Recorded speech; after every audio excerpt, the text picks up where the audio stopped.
Arturo Morales Pérez salió del edificio de la clínica privada Vitasalud con la sensación de que le hubieran echado encima varias losas de hormigón. A sus 42 años, era un empresario de éxito, dueño de una constructora, acostumbrado a controlar cada situación. Y ahí estaba, en medio del aparcamiento, incapaz siquiera de subir a su propio coche. Todavía estaba en shock y no entendía qué hacer. Ante sus ojos seguía la imagen del rostro pálido de Alma sobre la almohada del hospital. «Arturo, tengo miedo», había susurrado ella, apretando la palma de su mano con sus delgados dedos. Sus largas pestañas temblaron y las lágrimas brillaron en sus ojos. «El doctor Ibáñez dice que queda muy poco tiempo si no me opero en las próximas 2 semanas». Él no la dejó terminar. La abrazó, sintiendo como sus hombros se sacudían por los sollozos silenciosos. Alma Rivera, la mujer por la que había destruido su propia familia hacía 3 años. La mujer que le hacía sentir joven y necesario. Con 35 años, era hermosa, inteligente, con un encanto especial al que no pudo resistirse. Y ahora se estaba muriendo. «Yo lo organizaré todo», le susurró él entonces, junto a su pelo perfumado. «Encontraré a los mejores especialistas, pagaré todo lo que haga falta. ¿Vivirás? ¿Me oyes? Te lo aseguro». El doctor Ibáñez, un hombre alto de unos 50 años, con canas en las sienes y una mirada fría y profesional, le había descrito la situación sin sentimentalismo. Una enfermedad rara que requería una intervención quirúrgica inmediata. La operación, 50.000 euros. Después, una rehabilitación obligatoria en una clínica especializada en Alemania. 100.000 euros por un mes de terapia intensiva. De lo contrario, recaída, complicaciones, desenlace fatal. Arturo no regateó. Dinero. Tenía suficiente. Los contratos llegaban uno tras otro.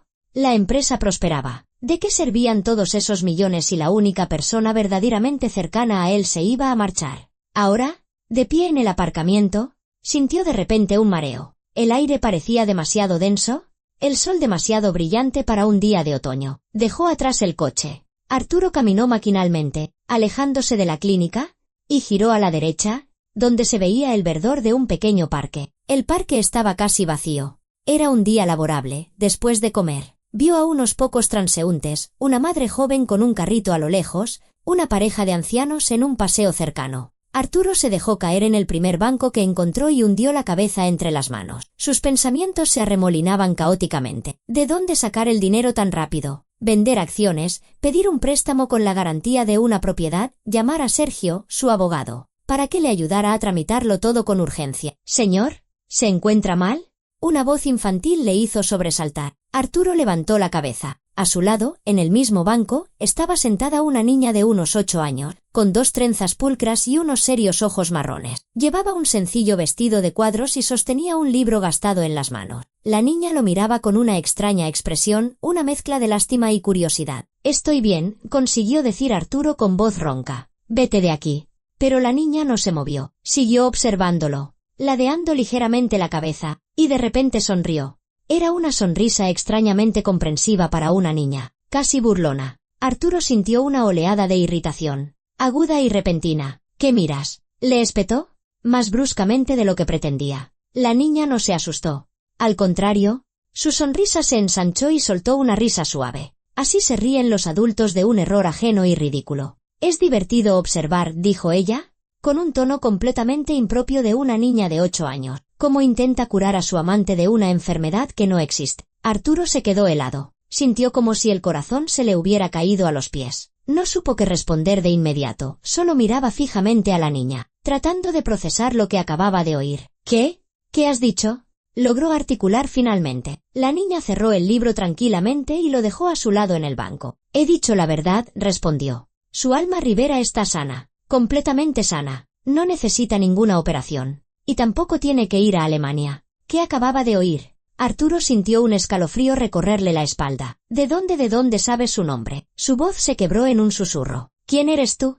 «Me llamo Lucía Sánchez», dijo la niña con una calma asombrosa, como si estuviera hablando del tiempo. «Mi madre trabaja en Vitasalud. Es enfermera, Natalia Sánchez. A menudo vengo a verla después del colegio y la espero en el pasillo o en la sala de descanso. Ayer estaba esperando a mamá cerca de la sala de médicos. La puerta no estaba bien cerrada». Hizo una pausa, dándole tiempo a asimilar la información. Arturo permanecía inmóvil, sintiendo como la realidad empezaba a desmoronarse por los bordes, como una imagen en una pantalla defectuosa. «¿Y qué oíste?». preguntó en voz baja. Su alma estaba hablando con el doctor Ibáñez, continuó Lucía. Se estaban riendo. Ella decía que usted era la presa perfecta. Rico, enamorado, crédulo. Que le sacaría fácilmente primero los 50.000 euros de la operación y luego otros 100.000 para la rehabilitación en Alemania. El doctor Ibáñez dijo que su parte era del 30%, como habían acordado. Alma respondió que no le importaba, que con ese dinero tendría de sobra para un piso nuevo y para vivir un año en el extranjero sin preocupaciones. Cada palabra caía como una piedra. Arturo sentía que algo en su interior se derrumbaba, se rompía, se resquebrajaba. Mientes, logró decir. Es una fantasía infantil. Te lo has inventado todo. Lucía negó con la cabeza. Yo no invento cosas, replicó con seriedad. Solo digo lo que oí. El doctor Ibáñez incluso le preguntó, ¿no cambiará de opinión? Y Alma respondió, Arturo está dispuesto a dar hasta el último céntimo con tal de tenerme a su lado. Tiene pánico a quedarse solo, ¿entiendes? Para hombres como él, el miedo a la soledad es más fuerte que el sentido común. Arturo cerró los ojos con fuerza. No podía ser. Alma lo amaba. Se lo había dicho tantas veces, cuando se veían a escondidas, cuando él por fin dejó a su mujer, cuando planeaban un futuro junto. ¿Por qué me cuentas esto?, preguntó, abriendo los ojos. Su voz sonaba amarga. ¿Qué te importa a ti un desconocido? Lucía se quedó pensativa, mirando a lo lejos, hacia unos columpios donde se mecía un niño pequeño. Mi madre no duerme por las noches, dijo en voz baja. Dice que en la clínica pasan cosas malas, que engañan a la gente, pero tiene miedo de perder el trabajo. ¿Necesitamos el dinero? Lo entiendo, pero no me gusta ver a mamá llorar y decir que ha vendido su alma. Volvió a mirar a Arturo. Ayer por la noche, cuando me estaba arropando para dormir, le conté lo que había oído. Mamá se asustó mucho. Me dijo que no debería haber escuchado a escondidas, que era peligroso. Pero luego se quedó callada un buen rato y de repente me preguntó, ¿tú crees, Lucía, que si ese hombre tuviera la oportunidad de saber la verdad, querría saberla? Yo le respondí que seguramente sí. Y entonces mamá dijo, a veces los niños son más honestos que los adultos. Quizás alguien debería decírselo de verdad. Lucía se encogió de hombro. Esta mañana lo vi a usted en el pasillo de la clínica. Un hombre alto con un traje caro, saliendo de la habitación de Alma Rivera. Mamá le susurró a otra enfermera, ese es el tal Morales. Me quedé con el nombre. Y luego, cuando salió usted de la clínica, lo seguí. Quería asegurarme. Arturo guardó silencio. La cabeza le zumbaba. Todo lo que había considerado real en los últimos meses, el diagnóstico, la angustia, la disposición a darlo todo por salvar a la mujer que amaba, se había convertido de repente en una pompa de jabón a punto de estallar. ¿Dónde está tu madre ahora?, preguntó con voz ronca. En el trabajo, respondió Lucía. Su turno termina a las 7 de la tarde. ¿Sabe que estás aquí? ¿Hablando conmigo? La niña negó con la cabeza. No. ¿Pero sabe que oí esa conversación?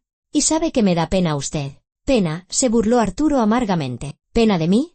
Un hombre hecho y derecho que ni siquiera se dio cuenta de que lo estaban utilizando. Me da pena porque usted ama, dijo Lucía con sencillez. Y el amor ciega a la gente. Mamá siempre lo dice. Arturo se levantó del banco. Le temblaban las piernas, pero se obligó a mantenerse erguido. Sacó el móvil y miró la pantalla. Una llamada perdida de Sergio, varios mensajes. De repente, todo le pareció tan lejano, tan irreal. Gracias, le dijo a Lucía. Su voz sonaba ajena. No sé si lo que dices es verdad, pero gracias por atreverte a contármelo. La niña asintió. Compruébelo, le aconsejó. Solo compruébelo. Pida a otro médico que mire los análisis. ¿Uno de verdad? Que no sea de Vitasalud. Arturo asintió, se dio la vuelta y se marchó. Sus pasos eran pesados, mecánicos. Caminó sin rumbo hasta que llegó a su coche. Se sentó al volante, apoyó las manos sobre él y permaneció así, inmóvil. En su cabeza resonaban las palabras de Lucía. Para hombres como él, el miedo a la soledad es más fuerte que el sentido común. ¿Sería verdad? ¿Alma había estado actuando todo este tiempo? ¿De verdad era tan ciego?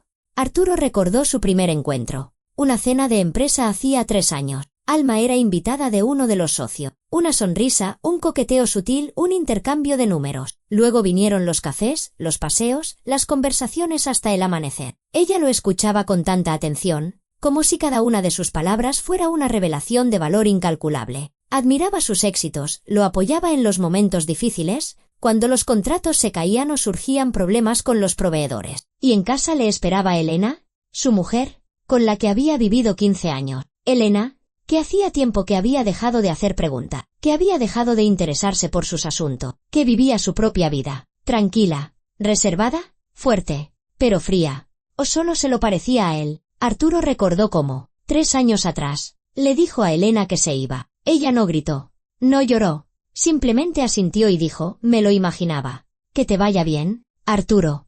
Y él se fue con Alma, con su calidez, su admiración, con la ilusión de que volvía a ser joven y deseado. Ahora, sentado en el coche, se dio cuenta de algo con una claridad meridiana. Alma nunca le preguntaba por su sentimiento. Siempre hablaba de sus necesidades, sus deseos, sus miedos, y él, como un sirviente obediente, se apresuraba a complacerla. Arturo sacó el móvil y buscó el número de Sergio Vargas, amigo desde la universidad, abogado, la persona en quien confiaba. Al tercer tono, Sergio respondió. Arturo, te llamé esta mañana. Sergio, necesito tu ayuda, dijo Arturo. ¿Puedes quedar ahora mismo? Es urgente. Claro. ¿Qué ha pasado? Te lo cuento cuando nos veamos. Ven a El Mirador. ¿Sabes? ¿Esa cafetería en el centro? Estaré allí en 20 minutos. Colgó, arrancó el motor y salió del aparcamiento. La cabeza todavía le zumbaba, pero sentía una extraña lucidez. Tenía que comprobarlo. Tenía que saber la verdad. Y si esa niña no había mentido, Arturo apretó los dientes. Si no había mentido, los 150.000 euros no eran lo peor que podía perder. Peor era darse cuenta de que los últimos 3 años había vivido en un mundo inventado, amando a un fantasma, entregándose a una mujer para la que no era más que un cajero automático. El semáforo se puso en verde. Arturo pisó el acelerador, dirigiéndose al encuentro de la verdad, por muy amarga que fuera. La cafetería El Mirador estaba en la última planta de un centro de negocio, desde donde se abría una vista panorámica de la ciudad. Arturo estaba sentado junto a la ventana, removiendo maquinalmente un café ya frío, y miraba las calles de abajo, donde se movían diminutas figuras de gente. Cada una de ellas vivía su propia vida, resolvía sus propios problemas, creía en sus propias cosas. ¿Y él? ¿En qué creía él? Sergio Vargas apareció 15 minutos después. Un hombre alto y en forma, de unos 40 años, con una mirada perspicaz. La práctica jurídica le había enseñado a leer a las personas. Y ahora, al mirar a Arturo, comprendió de inmediato que había ocurrido algo grave. «Tienes una cara como si te hubiera pasado un camión por encima», dijo Sergio, sentándose frente a él. «¿Qué ha pasado?» Arturo se lo contó todo. El diagnóstico de Alma, los miles de euros necesarios, el encuentro en el parque con la niña, sus palabras. Sergio escuchaba en silencio, asintiendo de vez en cuando, con el rostro impenetrable. Cuando Arturo terminó, se hizo una pausa. Sergio miró a su amigo con compasión. «Entiendo por qué quieres comprobarlo», dijo finalmente. «Pero seamos realistas. ¿Tienes algún documento? ¿Resultados de análisis? ¿Informes médicos?» Ibáñez me dio una carpeta ayer. Arturo se metió la mano en el bolsillo interior de la chaqueta y sacó varias hojas dobladas. «Aquí están los análisis, las imágenes, sus conclusiones». Sergio cogió los papeles y los examinó detenidamente. Sus cejas se arquearon lentamente. «Arturo, no soy médico, pero hasta yo veo cosas raras», señaló una de las hojas. «Mira, la fecha del análisis, anteayer. ¿Y el sello del laboratorio? Está un poco borroso. Y además, ¿conoces alguna clínica seria donde se diagnostique algo tan grave basándose en una sola prueba?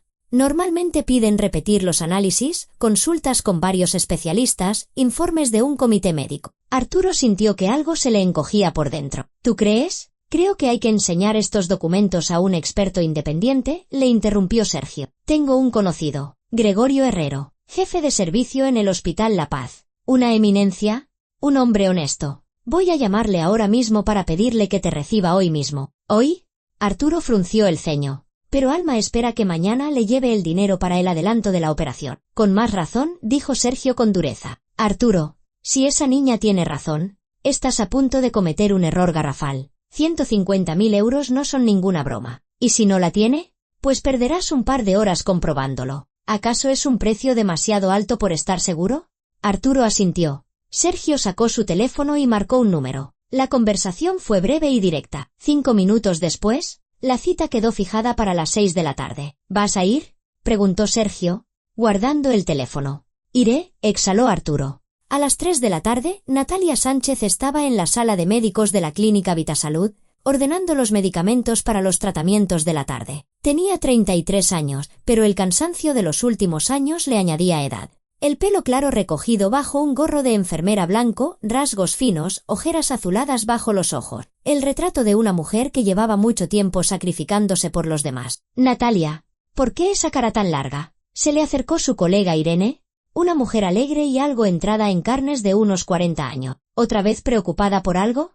Natalia se sobresaltó y se dio la vuelta. No, todo bien, solo estoy cansada. ¿Cansada? Dice, resopló Irene. Oye, he oído que Ibáñez ha vuelto a engañar a alguien con una operación. Ha caído otro cliente rico, la tal Rivera, de la habitación 9. ¿La recuerdas? Pues su novio trae mañana 50.000 euros de adelanto. A Natalia se le heló la sangre. ¿Cómo lo sabes? El propio Ibáñez se jactaba de ello en la zona de fumadores. Irene se encogió de hombro. Dice que es dinero fácil. La tía está más sana que una manzana. Pero el tipo se cree cada palabra. Un completo idiota. Natalia apretó los dientes. No podía seguir callada. No podía seguir fingiendo que no pasaba nada. La noche anterior, cuando Lucía le contó la conversación que había escuchado, Natalia sintió tal remordimiento que no pudo dormir hasta el amanecer. Llevaba 5 años trabajando en Vitasalud, una clínica privada, buen sueldo, estabilidad. Después de divorciarse de su marido, que se fue con otra y no pagaba la pensión alimenticia, ese trabajo fue su salvación. Natalia podía mantener a su hija, alquilar un pequeño apartamento, pagar el colegio y las actividades extraescolares. Pero hacía unos 2 años empezó a notar cosas extrañas. Pacientes a los que diagnosticaban enfermedades graves y que, tras unos meses de tratamiento, volvían completamente sanos o no volvían nunca porque se iban de rehabilitación al extranjero. Las facturas eran astronómicas y el doctor Ibáñez, el director de la clínica, era cada vez más rico. Coche nuevo, piso en el centro, vacaciones en las Maldivas. Natalia intentaba hacer la vista gorda, se decía a sí misma que no era asunto suyo, que solo era una enfermera, que tenía que pensar en Lucía. Pero la conciencia la carcomía cada vez más. Y ahora, que su hija había sido testigo de ese engaño, que una niña inocente había oído como unos adultos discutían cínicamente la forma de sacar dinero a una persona crédula. Irene, dijo Natalia en voz baja, ¿no tienes miedo de que todo esto se descubra algún día? Irene la miró sorprendida. ¿Descubrirse el qué? Pues estas tramas, los diagnósticos falsos, el engaño a los pacientes. Irene frunció el ceño. Natalia, ¿estás tonta o qué? No te metas donde no te llaman, te pagan bien. Pues alégrate. Y lo que Ibáñez esté tramando es su problema. No nos concierne. Pero somos cómplices, replicó Natalia. Cumplimos sus órdenes. Rellenamos los documentos. Mira, bonita, Irene bajó la voz y se acercó más. Si quieres quedarte sin trabajo y sin dinero, sigue por ese camino. Ibáñez no te lo perdonará si se entera de que haces demasiadas preguntas. Ya despidió a 2 enfermeras por meter las narices donde no debía. Así que cierra la boca y trabaja. O búscate otro sitio, pero te aviso, no conseguirás una buena recomendación de él. Irene se dio la vuelta y se fue. Natalia se quedó sola, con una caja de ampollas en las manos. El miedo y la vergüenza luchaban en su interior. Sabía que Irene tenía razón, una palabra imprudente y lo perdería todo. Pero también sabía otra cosa, si se callaba, nunca más podría mirar a su hija a los ojos. A las 6 de la tarde, Arturo estaba sentado en el despacho de Gregorio Herrero, jefe del servicio de diagnóstico del Hospital Universitario La Paz. El médico, un hombre de unos 65 años con una barba canosa y ojos amables detrás de sus gafas, estudiaba atentamente los documentos. Arturo Morales, dijo finalmente, dejando los papeles a un lado. He revisado todo lo que ha traído y debo decirle algo sin rodeos. Esto es una falsificación. Arturo sintió que todo se derrumbaba en su interior. ¿Está seguro? Absolutamente. Herrero se quitó las gafas y las dejó sobre la mesa. En primer lugar, el sello del laboratorio es falso. Conozco ese laboratorio, colaboramos con ellos. Usan un formato de impresos completamente diferente. En segundo lugar, el propio diagnóstico. Vera, la enfermedad que se indica aquí existe, sí, pero es extremadamente rara. Aproximadamente un caso por cada 1.000.000 de personas. Y lo más importante, es imposible de diagnosticar con el conjunto de análisis que se presenta aquí. Se necesitarían pruebas específicas, una biopsia, un análisis genético. Entonces, ¿a Arturo le costaba encontrar las palabras? ¿Entonces Alma no está enferma? No puedo afirmarlo con certeza sin examinar personalmente a la paciente, dijo Herrero con cautela. Pero basándome en estos documentos, definitivamente no. Es más, veo aquí los signos clásicos de una estafa, intimidación con un diagnóstico raro, urgencia de la operación, sumas astronómicas, necesidad de tratamiento en el extranjero. Créame, he visto docenas de tramas como esta. Arturo guardó silencio, así que la niña decía la verdad. Lucía no se lo había inventado. Alma lo estaba engañando. Todos esos meses, todas esas lágrimas, todas esas conversaciones sobre el miedo a la muerte, una mentira cínica y calculadora. ¿Qué debo hacer?, preguntó con voz ronca. Herrero se quedó pensativo. Si quiere tener una certeza del 100%, invite a esa mujer a un examen independiente. Dígale que quiere asegurarse, tener una segunda opinión. Si se niega, será una confirmación indirecta del engaño. Si acepta, le haremos un diagnóstico completo aquí, bajo mi supervisión, y descubriremos la verdad. ¿Y si acepta solo para guardar las apariencias y luego dice que los médicos se equivocaron? ¿Que hay que creer a Ibáñez? Entonces tendrá pruebas documentales de que está sana, respondió Herrero con calma, y podrá acudir a la policía. El fraude a gran escala es un delito tipificado en el Código Penal. Arturo se levantó y le tendió la mano. Gracias, don Gregorio. Muchísimas gracias. De nada. El médico le estrechó la mano. Cuídese, joven. Y recuerde, la confianza es algo maravilloso, pero la confianza ciega puede salir muy cara. Al salir del hospital, Arturo llamó a Sergio. ¿Y bien?, preguntó su amigo con impaciencia. ¿Una falsificación?, respondió Arturo secamente. Todo falso. Herrero está seguro. Sergio soltó una palabrota. Arturo, escúchame con atención. Ahora mismo, bajo ningún concepto debes dejar ver a Alma que sabes algo. Compórtate como siempre. Dile que estás reuniendo el dinero. Y mientras tanto, registra todo: conversaciones, mensajes, exigencias. Necesitamos pruebas para la investigación. ¿Quieres que siga haciendo el papel de idiota?, se burló Arturo amargamente. Quiero que esos desgraciados paguen por lo que han hecho, respondió Sergio con dureza. Y para eso necesitamos pruebas irrefutables. Mañana ve a verla. Dile que el dinero está casi listo, pero que el banco retrasa la transferencia 1 o 2 días. Deja que siga con su actuación. Grábalo todo con una grabadora y luego lo entregaremos a la policía. Arturo respiró hondo. De acuerdo. Lo haré. Colgó y de repente se acordó de Lucía. Esa niña se había arriesgado a contarle la verdad cuando podría haberse limitado a pasar de largo. Su madre, Natalia Sánchez, seguro que también sabía de las estafas en la clínica. ¿Qué sería de ellas cuando todo saliera a la luz? Arturo volvió a marcar el número de Sergio. Sergio, una pregunta más. ¿Esa enfermera, la madre de la niña, podría salir perjudicada? Legalmente, quiero decir. Depende de su grado de implicación, respondió Sergio tras una pausa. Si se demuestra que ayudó activamente a Ibáñez en el fraude, sí, podría. Pero si solo cumplía órdenes sin conocer la verdad, Arturo. ¿Qué tienes en mente? Quiero ayudarlas, dijo Arturo con sencillez. Esa mujer trabaja en un nido de estafadores, pero intenta seguir siendo honesta. Su hija me salvó de un error tremendo. No puedo simplemente olvidarme de ellas. ¡Qué noble!, se oyó una leve sorna en la voz de Sergio. De acuerdo. Si accede a testificar contra Ibáñez y Rivera, la ayudaré con la defensa legal. ¿Podría convertirse en testigo de la acusación? Y entonces no correría ningún peligro. Gracias. Arturo sintió un ligero alivio. Me pondré en contacto con ella. Se subió al coche, pero no condujo a casa. En su lugar, se dirigió de nuevo al parque donde, unas horas antes, había conocido a Lucía. El banco estaba vacío. Arturo se quedó de pie a su lado, mirando la zona de juegos, donde varios niños corrían y gritaban entre risas. De repente, se sintió avergonzado. Avergonzado de que él, un hombre adulto, un empresario de éxito, hubiera sido tan ciego que necesitó la intervención de una niña de 8 años para abrirle los ojos. Avergonzado de haber destruido una familia por una mujer que solo veía en él una fuente de ingreso. Avergonzado de haber vivido 3 años en una ilusión, por miedo a enfrentarse a la verdad.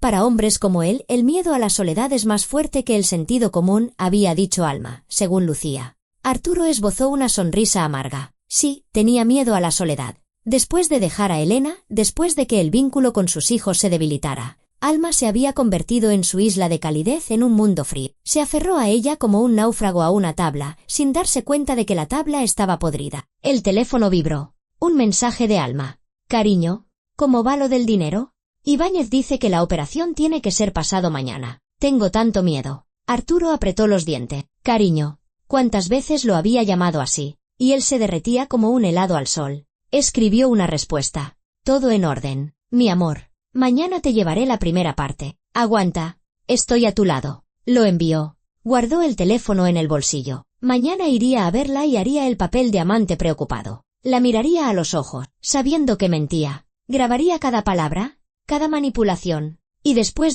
se haría justicia. Creía en ello. Tenía que hacerse justicia. Arturo se dio la vuelta y caminó hacia el coche. Le esperaba una larga noche, llena de pensamientos pesados y amargas revelaciones, pero estaba dispuesto a pasar por ello, por la verdad, por sí mismo, para no volver a ser ciego nunca más. A la mañana siguiente, Arturo se despertó con la cabeza pesada y un sabor desagradable en la boca por el alcohol que había bebido. Había dormido a trompicones, despertándose constantemente de pesadillas en las que Alma se reía en su cara mientras él se ahogaba en un pantano de billetes falsos. A las 7 de la mañana se rindió, se levantó, se duchó y se tomó un café solo bien cargado, mirando el cielo gris por la ventana. Sergio le había enviado un mensaje a las 7:30. Compra una grabadora, pequeña, discreta, y enciéndela en cada conversación con ella. Necesitamos pruebas de sus palabras, su presión, sus exigencias. Sin grabaciones, el caso se desmoronará. Arturo fue a una tienda de electrónica y compró un dispositivo de grabación en miniatura, del tamaño de un mechero. El dependiente le explicó cómo usarlo. Era de lo más sencillo, un solo botón. Arturo practicó en el coche, grabó algunas frases, las escuchó. La calidad del sonido era excelente. A las 10 llegó a la clínica Vitasalud. El aparcamiento familiar, la entrada con columnas de mármol y la placa, Clínica Privada Premium. ¿Cuántas veces había entrado allí en los últimos meses para visitar a Alma? 20, 30, y ni una sola vez le había surgido una sospecha. La grabadora estaba en el bolsillo interior de su chaqueta. Arturo pulsó el botón de grabación y sintió una ligera vibración. El dispositivo estaba funcionando. Respiró hondo. Se puso la máscara de tranquilidad en el rostro. Adelante. La habitación 9 estaba en la segunda planta. Arturo subió las escaleras, recorrió el pasillo pasando junto a las enfermeras. Una de ellas, la tal Natalia Sánchez. Echó un vistazo furtivo a las mujeres de bata blanca, pero no pudo identificar cuál era la madre de Lucy. Llamó a la puerta de la habitación y la empujó. Alma estaba tumbada en la cama con un bonito batín de seda, hojeando una revista. Al verlo, sonrió. Esa misma sonrisa encantadora que antes le dejaba sin aliento. Arturo, mi amor, le tendió los brazos. Te estaba esperando. Él se acercó, se inclinó y la besó en la mejilla. Alma olía a un perfume francés caro, el mismo que había sido comprado con su dinero. ¿Cómo te encuentras?, preguntó, sentándose en el borde de la cama. Mal. Alma suspiró profundamente, cerrando los ojos. No he dormido en toda la noche. Unos dolores y además, este miedo. Arturo, tengo tanto miedo de no despertar después de la operación. Le cogió la mano y se la apretó. Arturo miró sus dedos, cuidados, con una manicura impecable, los dedos de una mujer que claramente no sufría una enfermedad mortal. No digas eso, dijo él con suavidad.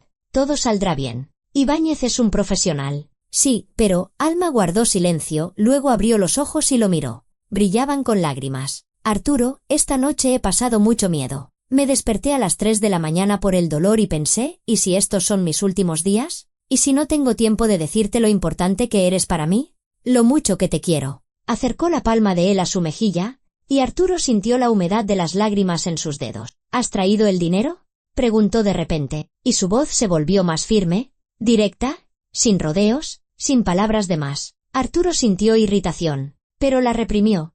Ha surgido un pequeño problema, dijo. El banco está retrasando la transferencia. ¿Dificultades técnicas? Han prometido resolverlo en 1 o 2 días. El rostro de Alma cambió al instante. La suavidad desapareció, como si nunca hubiera existido. Apareció la dureza. Las lágrimas se secaron en un segundo. ¿Qué dificultades? Arturo, no tenemos tiempo. Ibáñez ha programado la operación para pasado mañana. Necesita el adelanto hoy. Lo entiendo. Pero, no entiendes nada. Le arrebató la mano y se incorporó. Estamos hablando de mi vida. ¿De mi vida?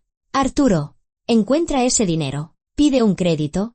Vende el coche, el piso, lo que sea. ¿O es que te doy igual? Claro que no me das igual, respondió él con calma. ¿Te quiero? Lo sabes. Pero ni siquiera yo puedo conseguir 50.000 euros en efectivo al instante. 50.000, corrigió Alma. Y en su voz había una precisión tal, como la de un vendedor que dice el precio de un producto. Ahora se necesitan 50 para la operación. ¿El resto? Después. De acuerdo.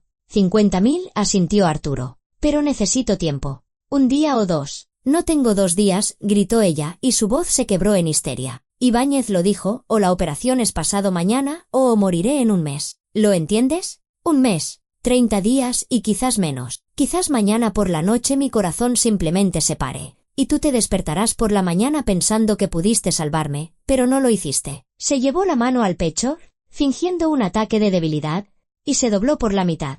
Entonces pídele que espere, le propuso Arturo, observando su actuación. No esperará. Alma se enderezó, y sus ojos volvieron a brillar con lágrima. Tiene una agenda, otros pacientes. Si pierdo esta oportunidad, Arturo, tú entiendes lo que significa perder la única oportunidad de vivir. Le cogió ambas manos. Te lo ruego, susurró, y las lágrimas rodaron por sus mejillas. Te lo suplico. Nunca te he pedido nada así. Siempre he estado a tu lado, apoyándote, queriéndote. Ahora solo te pido una cosa, dame la oportunidad de vivir. Por nuestro amor, por todo lo que ha habido entre nosotros. Se calló, se cubrió la cara con las manos y sus hombros empezaron a temblar. Arturo observaba la escena y sentía un extraño vacío interior. Antes, se habría lanzado a consolarla, a abrazarla, a jurarle que haría todo lo posible. Ahora, simplemente estaba sentado y pensaba, qué buena actriz. Alma, escucha, empezó él. Quizás deberíamos pedir una segunda opinión.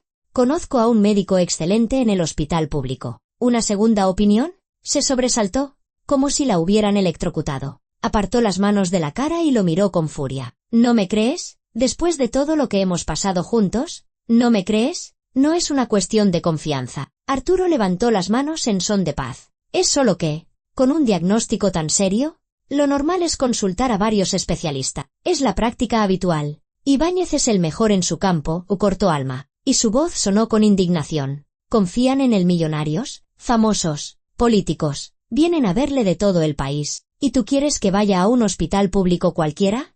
¿A ver a un charlatán? ¿Quieres que me maten allí? Gregorio Herrero no es ningún charlatán, replicó Arturo. Es jefe de servicio, catedrático, una eminencia en medicina. Me da igual. La voz de Alma se rompió en un grito. Me trato con Ibáñez y punto. Arturo, o encuentras el dinero hoy, o no sé qué haré, o simplemente me moriré, y tú vivirás con eso el resto de tu vida. Cada día te despertarás y pensarás, pude salvarla. Pero racaneé el dinero. Volvió a llorar. Esta vez más fuerte, más teatral, sollozando y estremeciéndose con todo el cuerpo. Arturo se levantó y se acercó a la ventana. La grabadora en su bolsillo seguía registrando cada palabra. Está bien, dijo en voz baja. Intentaré encontrar el dinero hoy. Llamaré a algunos conocidos, pediré un préstamo. Alma dejó de llorar tan bruscamente como había empezado. Se enderezó, se pasó una mano por el pelo para arreglárselo. Gracias, susurró. Gracias, mi amor. Sabía que no me fallarías. ¿Tú me quieres? ¿Verdad? ¿Verdad? Consiguió decir Arturo. Y harás cualquier cosa para que yo viva. Cualquier cosa. Ella lo miró a los ojos. Su mirada era una extraña mezcla de ternura y cálculo. Tenía tanto miedo de no sobrevivir, susurró Alma, acariciándole la cara. Eres el único que me quiere de verdad.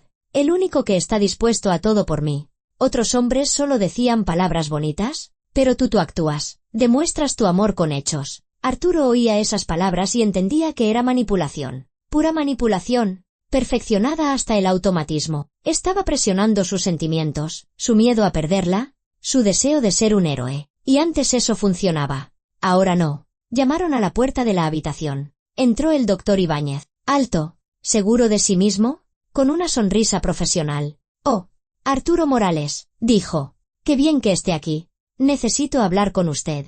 Le escucho. Arturo se apartó de Alma y se volvió hacia el médico. Salgamos al pasillo, propuso Ibáñez. No quiero preocupar a la señora Rivera con detalles innecesarios. Salieron. Ibáñez cerró la puerta de la habitación y miró a Arturo con gesto evaluador. Entiendo que la situación es difícil para usted, empezó. Pero debo advertirle que cada día de retraso reduce las posibilidades de un resultado exitoso. La operación de pasado mañana es la fecha límite. Si no llegamos a tiempo, ¿qué pasará exactamente? Le interrumpió Arturo. Ibáñez arqueó las cejas. Perdone, es una pregunta. ¿Qué pasará exactamente si la operación se retrasa una semana? En términos médicos concretos, el médico frunció el ceño. ¿Cómo que qué pasará? Ya le expliqué el diagnóstico. Es progresivo. Sí, lo recuerdo, volvió a interrumpir Arturo. Pero la pregunta es otra. ¿Por qué exactamente pasado mañana? ¿Por qué no dentro de una semana? ¿Cuándo tenga seguro toda la suma? Ibáñez se calló.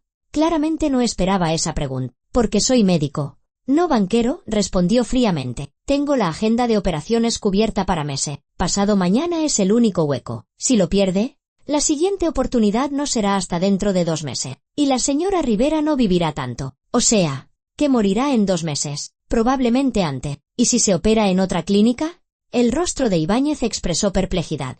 Las cejas se le arquearon, las fosas nasales se dilataron. ¿No confía en mí? Solo quiero explorar todas las opciones, se encogió de hombros Arturo. Solo hay una opción, sentenció Ibáñez. La operación aquí, conmigo, pasado mañana. Coste, 50.000 euros. Adelanto hoy. Después de la operación, rehabilitación en Alemania, un mes, 100.000 euros. Si no le conviene, busque otro médico. Pero le advierto que no encontrará a un especialista de mi nivel. Entendido, asintió Arturo. Gracias por su franqueza. Ibáñez se dio la vuelta y se fue. Sus pasos resonaron en el pasillo. Arturo lo siguió con la mirada, luego sacó el teléfono y le envió un mensaje a Sergio, lo tengo todo grabado. Ella presiona, él amenaza, el esquema clásico. La respuesta llegó en un minuto. Perfecto. Sigue así. Cuanto más material, mejor. Arturo volvió a la habitación. Alma estaba sentada en la cama, mirando por la ventana. Al oír sus pasos, se giró. ¿Qué te ha dicho? Lo mismo.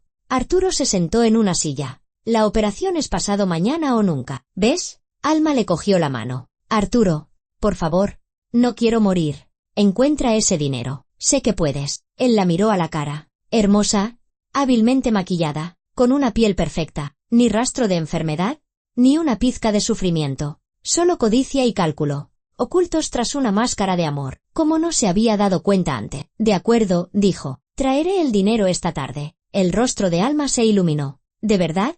Oh, Arturo. Gracias. Gracias, cariño. Lo abrazó con fuerza, casi con desesperación. Arturo le devolvió el abrazo, pero solo sentía vacío. Esa mujer no lo quería, nunca lo había querido. Quería su dinero, su disposición a pagar, su devoción ciega. Volveré pronto, dijo, liberándose de sus brazos. Salió de la habitación, bajó las escaleras, abandonó la clínica, se subió al coche, apagó la grabadora y escuchó la grabación. Todo nítido, cada palabra audible. Alma exigiendo dinero, Ibáñez amenazando, ambos presionando. Arturo llamó a Sergio. Amigo, lo tengo todo. La grabación de la conversación. ¿Y ahora qué? Ahora vamos a la policía, respondió Sergio. Pero primero hay que hablar con esa enfermera, la madre de la niña. Si ella testifica, el caso será irrefutable. ¿Puedes contactar con ella? Lo intentaré. Arturo miró el edificio de la clínica. Lo intentaré ahora mismo. Volvió a entrar y se acercó al mostrador de recepción. Disculpe, se dirigió a la joven. Necesito hablar con la enfermera Natalia Sánchez. Es urgente. La recepcionista frunció el ceño. ¿Sobre qué asunto? Personal, respondió Arturo secamente. Un minuto. Cogió el teléfono interno y dijo algo. Un par de minutos después, apareció en el vestíbulo una mujer con bata blanca, rubia, de aspecto cansado y mirada recelosa. Soy Natalia Sánchez, dijo. ¿Me buscaba? Arturo asintió. Necesito hablar con usted. A solas. Es muy importante. Natalia dudó, estudiando su rostro. Luego asintió lentamente. De acuerdo. Venga conmigo. Salieron del edificio y se apartaron hacia un banco cerca de la entrada. Arturo se sentó. Natalia se quedó de pie. Usted es la madre de Lucía, empezó él. Ayer me contó muchas cosas, sobre la conversación que escuchó, sobre la trama de Ibáñez y Alma Rivera. Natalia palideció. Yo no sé de qué me habla. Por favor. Arturo levantó una mano. No finja. Su hija me salvó de un error tremendo. He comprobado todo lo que dijo. Es verdad. ¿El diagnóstico es falso? Los documentos están falsificados. Iban a estafarme 150.000 euros. Natalia se cubrió la cara con las manos. Sus hombros empezaron a temblar. Lo sabía, susurró. Sabía que pasaría algo así, pero tenía miedo. ¿El trabajo? ¿El dinero? Lucía. Lo entiendo, dijo Arturo con suavidad. Y no la culpo. Pero ahora necesito su ayuda. Mi amigo es abogado. La ayudará con la defensa si testifica contra Ibáñez y Rivera. ¿Será testigo? No acusada. Pero necesito su honestidad. Natalia bajó lentamente las manos. Tenía los ojos llenos de lágrimas. Si hago eso, me despedirán. Cerrarán la clínica, replicó Arturo. Después de la investigación, le retirarán la licencia, así que de todas formas no habrá trabajo allí. Pero mi amigo la ayudará a encontrar un nuevo puesto. ¿Un puesto honesto? Ella guardó un largo silencio, mirando al suelo. Luego asintió. De acuerdo. Contaré todo lo que sé. Natalia Sánchez estaba sentada en el despacho del inspector y sentía cómo se le enfriaban las manos. Frente a ella, detrás de una imponente mesa, se encontraba Igor Sanz, inspector de la Unidad de Delincuencia Económica y Fiscal, un hombre de unos 50 años con una mirada perspicaz y modales tranquilos. Junto a Natalia estaba sentado Sergio Vargas, que había asumido su defensa legal. Bien, Natalia Sánchez, comenzó el inspector, encendiendo una grabadora. Cuénteme todo lo que sepa sobre las actividades de la clínica privada Vitasalud y, personalmente, del doctor Javier Ibáñez. Natalia respiró hondo. Era el momento decisivo. Ahora cruzaría una línea sin retorno. Pero al recordar la cara de Lucía, su pregunta, «Mamá, ¿por qué lloras por las noches?», se decidió. Llevo 5 años trabajando en Vitasalud, comenzó. Los primeros 3 años todo fue normal. Una clínica privada corriente, pacientes adinerados, tratamiento de calidad. Pero hace unos 2 años, algo cambió. El doctor Ibáñez empezó a recibir a un tipo especial de paciente. Mujeres jóvenes que venían acompañadas de hombres ricos que no eran sus maridos. Ya me entiende. ¿Puede dar ejemplos concretos?, precisó Sanz. «Puedo», asintió Natalia. El primer caso que recuerdo fue el de Víctor Garrido, un empresario. Lo trajo su amante, una tal Svetlana. Le diagnosticaron un cáncer en fase inicial, operación, quimioterapia, rehabilitación, en total unos 80.000 euros. Don Víctor lo pagó todo. 6 meses después, me encontré por casualidad a esa Svetlana en un centro comercial. Sana, alegre, con un nuevo hombre. Cuando me vio, se dio media vuelta bruscamente y se fue. El inspector tomaba notas. Continúe. Luego estuvo Antonio Becerra. Su amante supuestamente necesitaba una operación de columna urgente. 70.000 euros. Después, David Céspedes, a cuya prometida le detectaron una rara enfermedad sanguínea. 120.000 euros para un tratamiento en el extranjero. En total, en 2 años, he contado 11 casos como este. ¿Y en todos los casos los diagnósticos resultaron ser falsos? No puedo afirmarlo con certeza, respondió Natalia con cautela. Pero tenía mis sospechas. ¿Esas mujeres se recuperaban demasiado rápido? Las circunstancias encajaban demasiado bien. Y además, oía conversaciones. ¿Qué conversaciones? Natalia relató el diálogo que Lucía había escuchado entre Alma e Ibáñez. Como discutían abiertamente el plan para estafar a Arturo Morales, los porcentajes, el reparto del dinero, sus planes. ¿Tiene testigos de esa conversación? La oyó mi hija, dijo Natalia en voz baja. Pero es una niña. No sé si su testimonio será válido. El testimonio de menores se admite bajo ciertas condiciones, intervino Sergio. Pero tenemos algo mejor. Sacó la grabadora de Arturo y la puso sobre la mesa. Aquí está grabada la conversación del ciudadano Morales con Alma Rivera y el doctor Ibáñez. La grabación se hizo esta mañana. Se adjunta al expediente. Sanz cogió la grabadora y la encendió. Del altavoz salió la grabación. La voz de Alma exigiendo dinero. La voz de Ibáñez amenazando con la muerte de la paciente. Presión, manipulación, chantaje. Todo se oía con claridad. Impresionante, dijo. Esto es más que suficiente para abrir un proceso penal. Señora Sánchez, ¿está dispuesta a prestar declaración oficial? Estoy dispuesta, respondió ella con firmeza. Excelente. Entonces, procedamos a formalizarlo. Mientras tanto, enviaré un equipo a la clínica para realizar un registro y confiscar documento. Arturo esperaba en su coche, cerca de la clínica. Sergio le había advertido que, en cuanto Natalia declarara, la policía irrumpiría en Vitasalud. Tenía que estar cerca para supervisar la situación. Y también quería ver la cara de Alma cuando se descubriera la verdad. El teléfono vibró. Un mensaje de Sergio.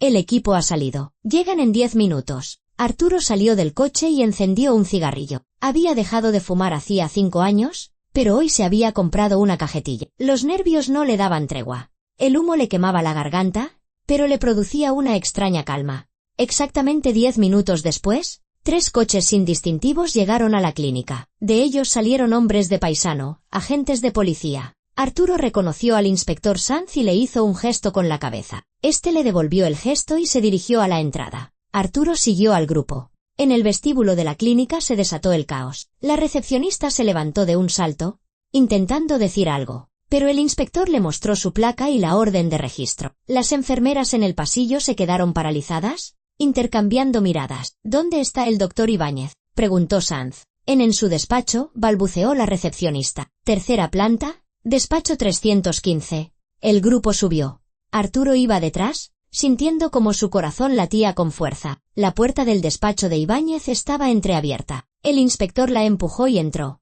Ibáñez estaba sentado en su escritorio, hablando por teléfono. Al ver a los recién llegados, frunció el ceño e interrumpió la llamada. ¿Qué está pasando?, preguntó autoritariamente. ¿Javier Ibáñez?, precisó Sanz. Sí, soy yo. ¿Y quiénes son ustedes para irrumpir en mi despacho? El inspector Sanz le mostró su placa. Tengo una orden de registro e incautación de documentos en el marco de la investigación de un caso penal por estafa a gran escala. El rostro de Ibáñez palideció. ¿Qué estafa?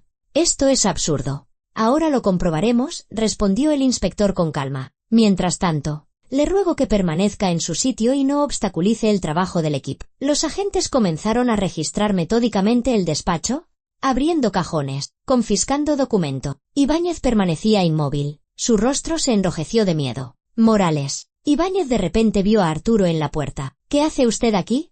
¿Ha sido usted? ¿Es por su culpa?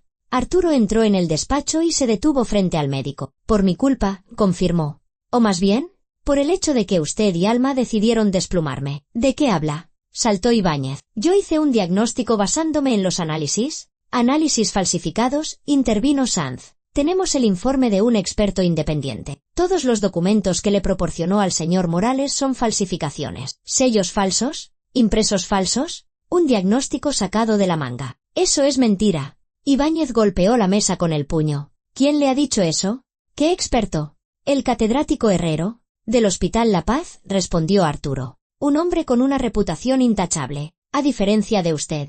Ibáñez se desplomó en la silla. Por su cara, era evidente que entendía que el juego había terminado. ¿Dónde está Alma Rivera?, preguntó el inspector. En la habitación 9, respondió Ibáñez maquinalmente. Llévenos. Bajaron a la segunda planta. Arturo sentía una extraña mezcla de triunfo y amargura. Ahora vería cómo se desmoronaba la mentira, cómo Alma perdía el control de la situación. Pero no sentía alegría, solo vacío. La puerta de la habitación 9 se abrió de golpe. Alma estaba tumbada en la cama, hojeando una revista. Al ver a la multitud, se incorporó de un salto. ¿Qué? ¿Qué pasa? Alma Rivera se dirigió a ella Sanz. Sí, respondió ella, desconcertada. ¿Y usted quién es? Inspector de policía. Tengo algunas preguntas sobre su diagnóstico y tratamiento en esta clínica. Alma desvió la mirada hacia Arturo. En sus ojos brilló la comprensión. Arturo, ¿qué has hecho? Susurró. He descubierto la verdad, respondió él con calma. Toda la verdad. ¿Qué verdad? Estoy enferma. Necesito una operación. Está usted completamente sana, dijo el inspector. Tenemos pruebas de que su diagnóstico es una farsa. Documentos falsos. Análisis falsificados. Una enfermedad inexistente. Todo formaba parte de un plan para sacarle dinero a Arturo Morales. Alma se levantó de un salto y retrocedió hasta la pared. Eso no es verdad. Demuéstrenlo. Lo demostraremos, asintió Sanz. Ahora mismo se someterá a un examen completo en el hospital público. Médicos independientes confirmarán o desmentirán el diagnóstico. Pero tengo pocas dudas sobre el resultado. Alma miró a Arturo. La máscara de mujer enamorada se le había caído por completo. Ahora él veía su verdadero rostro. Furioso, asustado, lleno de odio. Te arrepentirás de esto, siseó entre dientes. Tengo trapos sucios sobre ti. Le contaré a todo el mundo tus chanchullos. Cómo engañas a tus socios, cómo robas contratos. Cuéntalo, se encogió de hombros Arturo. El único problema es que no tienes nada, porque yo trabajo honestamente, y aunque lo tuvieras, ahora mismo no estás para pensar en mí. Tienes tus propios problemas, problemas serios. Alma estalló en un grito. Eres un blando. ¿Te crees muy listo? Eres solo un cobarde que no supo retener a una mujer. Te utilicé, sí, porque te lo mereces. Eres un perdedor patético y solitario, dispuesto a pagar por una ilusión de amor. Como hombre, eres un cero. Y en la cama, también eres un cero. Aparte de tu dinero, no tienes nada con lo que atraer a ninguna mujer. Las palabras golpeaban como bofetadas. Arturo escuchaba y comprendía que había parte de verdad en ella. Realmente había estado solo. Realmente se había aferrado a una ilusión. Pero ahora veía la realidad. Y eso lo hacía más fuerte. Puede ser, convino. Pero ahora soy libre de esa ilusión. ¿Y tú, Alma? Eres libre de mi dinero para siempre. Se dio la vuelta y salió de la habitación. A su espalda oía los gritos de Alma, la voz del inspector, el alboroto. Arturo bajó las escaleras, salió a la calle y respiró el aire fresco. El teléfono vibró. Llamaba a Elena. Arturo se quedó helado, mirando la pantalla. ¿Su exmujer? La mujer a la que había abandonado hacía 3 años por Alma. La mujer que había aceptado su marcha con dignidad y no había intentado vengarse. Contestó. ¿Elena? Arturo. Su voz sonaba tranquila. Me ha llamado Sergio.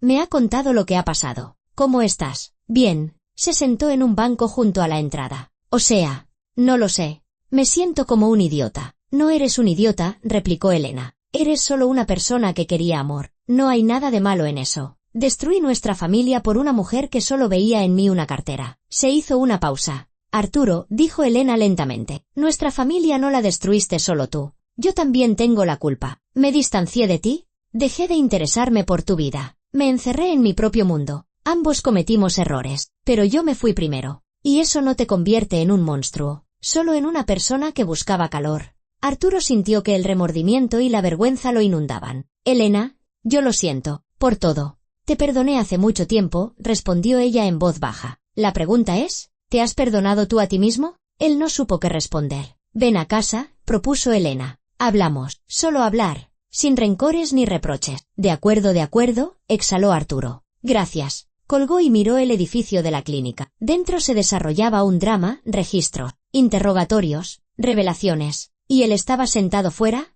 sintiendo un extraño alivio, como si se hubiera quitado un peso enorme que había arrastrado durante 3 años. Se le acercó Sergio. Bueno, ¿se ha hecho justicia? Dijo. Han detenido a Ibáñez y a Rivera. Mañana les presentarán los cargos oficialmente. Precintarán la clínica hasta que termine la investigación, y luego le retirarán la licencia. Y Natalia Sánchez tendrá la condición de testigo. No corre ningún peligro. Gracias, Sergio.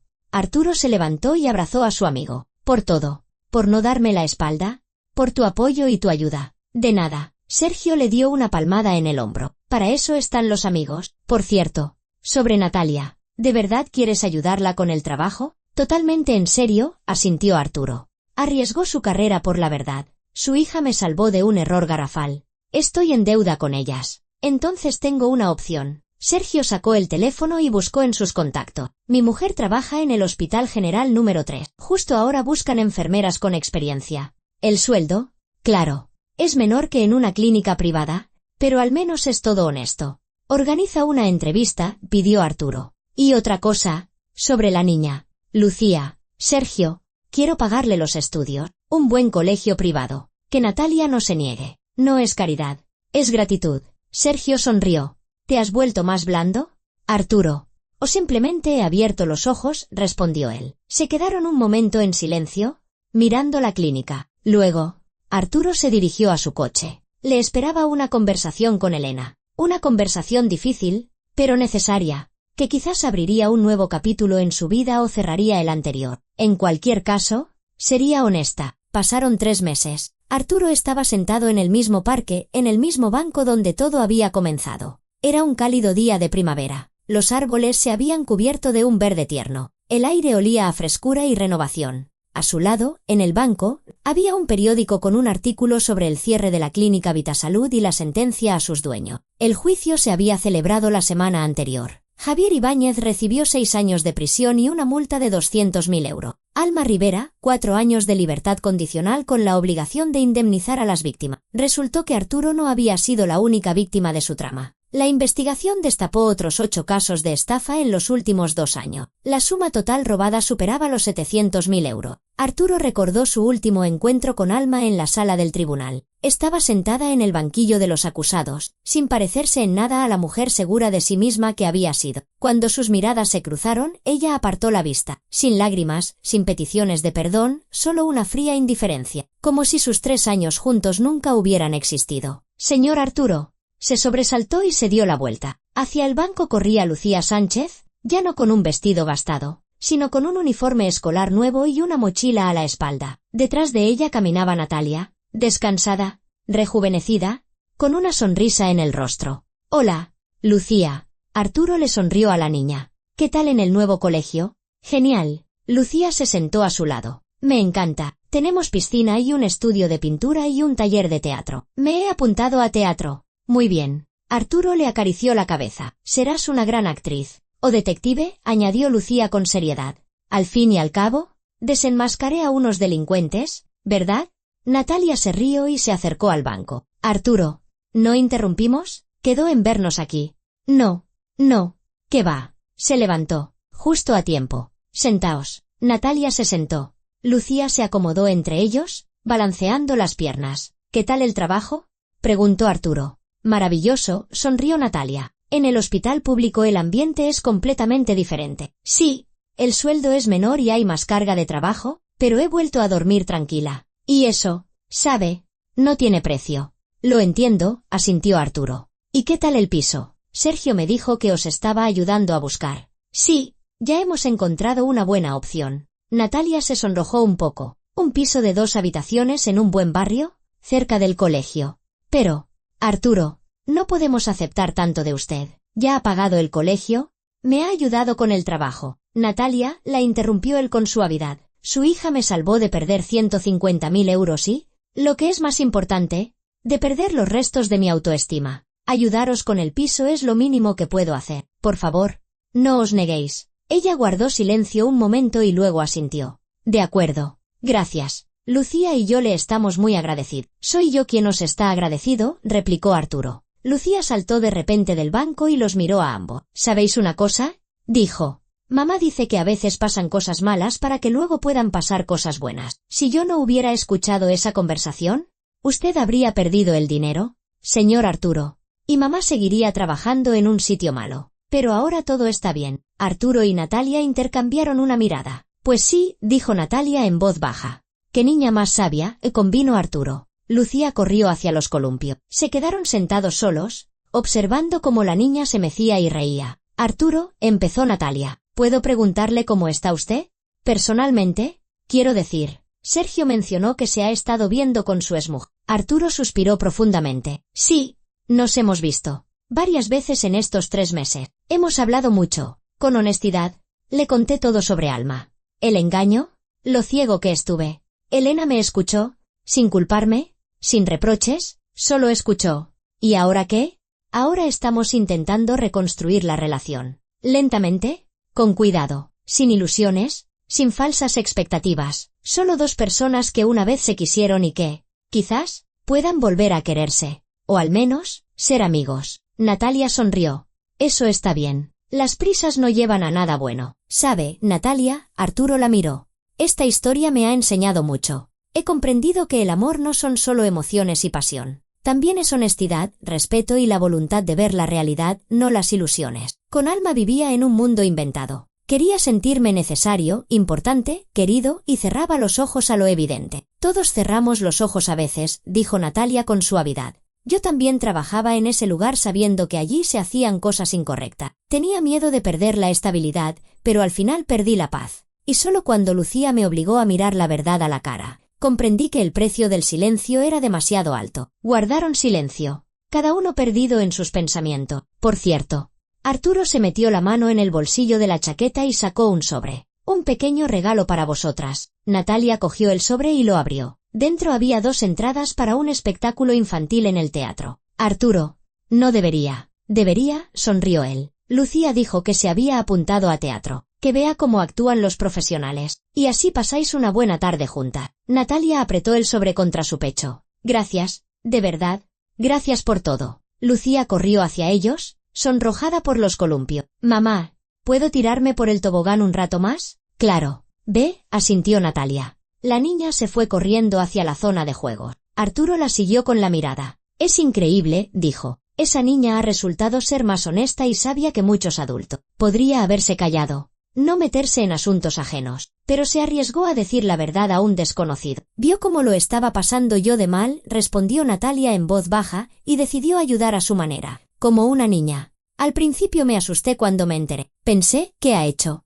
Ahora tendremos problemas. Pero luego comprendí que mi hija era más valiente que yo. Y eso está bien. Los hijos deben ser más valientes que sus padres, si no, el mundo no cambiará a mejor. Arturo asintió. Su teléfono vibró. Un mensaje de Elena. ¿Estás libre esta noche? Pensaba que podríamos cenar juntos. Solo hablar. Él sonrió y escribió una respuesta. Con mucho gusto. Allí estaré. ¿Buenas noticias? Preguntó Natalia, al ver su sonrisa. Sí. Arturo guardó el teléfono. Elena me invita a cenar. ¿Nos vemos con regularidad? Hablamos, recordamos lo bueno, analizamos los errores. Es extraño, pero agradable, como si nos estuviéramos conociendo de nuevo. Quizás sea así, observó Natalia. Hace 15 años erais unas personas, y ahora sois otras. Un nuevo comienzo, una nueva oportunidad. Así es, convino Arturo. Lucía regresó, sin aliento y feliz. Mamá, nos tenemos que ir. Tengo el taller dentro de 1 hora. ¿Cierto? Se me había olvidado por completo. Natalia se levantó. Arturo, Nos vamos. Gracias por la quedada y por las entradas. Siempre es un placer. Él también se puso de pie. Lucía, mucha suerte en el taller de teatro. Quizás algún día vea una actuación tuya. Por supuesto. La niña le dijo adiós con la mano. Le invitaré. Se fueron. Arturo se quedó de pie junto al banco, mirándolas marchar. Madre e hija, caminando por el paseo del parque, cogidas de la mano. Una simple estampa de felicidad cotidiana. Recordó aquel día, 3 meses atrás, cuando estaba sentado allí, destrozado, perdido, dispuesto a dar una fortuna por una ilusión de amor. Recordó cómo una niña le dijo la verdad que no quería oír. Recordó el shock, la ira, el dolor de descubrir el engaño. Pero ahora, mirando hacia atrás, comprendía que había sido necesario. Doloroso, humillante, pero necesario. A veces hay que caer para aprender a levantarse. Hay que perder las ilusiones para ver la realidad. Hay que pasar por el fuego para purificarse. Arturo sacó el teléfono y miró una foto que Elena le había enviado el día anterior. Los dos en una cafetería, sonriendo a la cámara. Su sonrisa era real, tranquila, sin falsedad. La de él también. 2 personas que habían superado una ruptura y ahora intentaban encontrar de nuevo el camino el uno hacia el otro. Puede que funcione, pensó. O puede que no. Pero lo importante es que lo estamos intentando. Honestamente. Recorrió el parque, recordando esos 3 meses. El juicio, donde declaró como testigo. Las conversaciones con Sergio sobre la importancia de perdonarse a uno mismo. Los encuentros con Elena, donde, paso a paso, con cautela, reconstruían la confianza perdida. La ayuda a Natalia y Lucía, que le daba la sensación de estar haciendo algo correcto, algo importante. La vida se estaba encauzando, lenta pero segura. El negocio iba bien. Un nuevo contrato para la construcción de un complejo residencial había dejado buenos beneficios. La relación con Elena avanzaba con prudencia, pero con estabilidad. No tenían prisa. No hacían planes grandiosos. Simplemente estaban ahí el uno para el otro cuando era necesario. Salió del parque, se subió al coche y condujo a casa. Por la noche le esperaba una cena con Elena. Mañana, una reunión de trabajo con socio. Pasado mañana, una llamada a Sergio para ver cómo ayudar a otras víctimas de la trama de Ibáñez que sentían vergüenza de acudir a los tribunales. La vida normal. Sin dramas, sin ilusiones, sin falsedades. Simplemente la vida, que ahora valoraba de verdad. Arturo se detuvo en un semáforo y miró su reflejo en el retrovisor. Ojos cansados, canas en las sienes, arrugas alrededor de la boca. 42 años. Un hombre maduro que había sobrevivido a una traición. El precio de la confianza, pensó, recordando el nombre que Sergio le había puesto a esta historia. Sí, pagué por mi confianza ciega. No con dinero, que lo salvé gracias a Lucía, sino con dolor, vergüenza y la conciencia de mi propia ceguera. Y eso, probablemente, estaba bien, porque ahora sabía que la confianza debe ser razonable. Y el amor, honesto.